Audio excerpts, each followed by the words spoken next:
Good Wednesday morning. Welcome back to Breakfast Television. Let's get you some business from 680 City News business editor. You like that, Mike Eppel? I see the giggles happening. That sounds good. I like it. Business on a Wednesday. How's the market looking when it comes to real estate? This is going to be really interesting, Devo, because, look, the market obviously has gone through a tumultuous swing with real estate prices in the GTA down 19% from a year ago. You know, other markets have been hit even worse or harder from a price point perspective. And, you know, it's springtime and everybody starts thinking about maybe it's time to make a move. You see the busiest activity of the year, typically during the spring months. Now, no one's saying that this springtime real estate market is going to be like those of past years, but we should finally start to see a bottoming out or stability, if you will, after all of the price swings and everything else that's gone on just in the past year. Because, look, it's just natural forces within the market itself.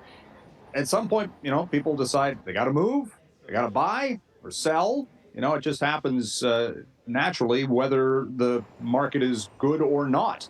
And we're going to start to see a pickup. At least that's the talk among real estate pros, that over the next little while, you'll probably see more listings and more buyers coming back into the market, starting to hear anecdotally about, you know, the best properties they'll always sell.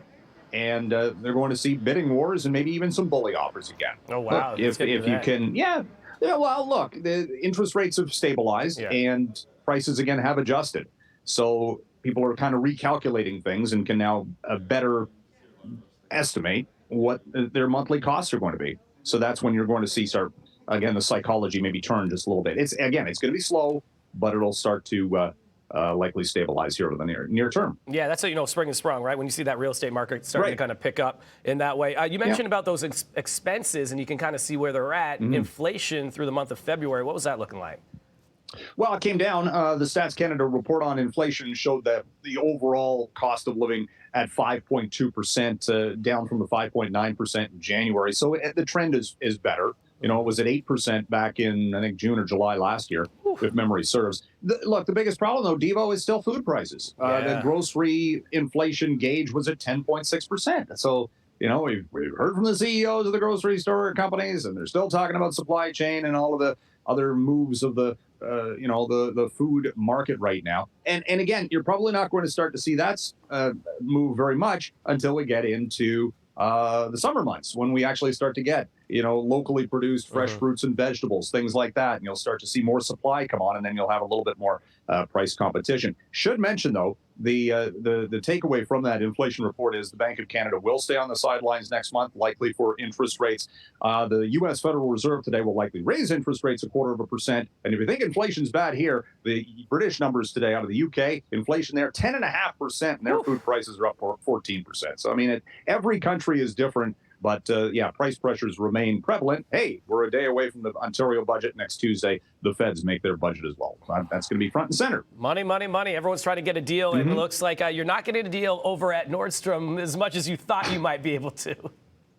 No, I saw that earlier chat this morning about the prices. What, 5% discounts? Woof. You know, I'm not all that surprised about that, actually, thinking about it, because we were thinking that what Nordstrom would do was what Target and Sears had done previously, cut prices a little bit more aggressively the first couple of days, 15-20% perhaps. But they want to get as much money out of this as they possibly can. So maybe they were thinking, okay, we'll have a liquidation sale, get people all excited about it, and then kind of disappoint people. Maybe probably bought some, and they put a little bit more inventory at a higher price. So I don't know. Oh, by the way, GameStop, our favorite in the meme stock category. GameStop made money for the first time in years in its latest quarter. And that stock price this morning, Devo, is up almost 50%. 50%. Wow.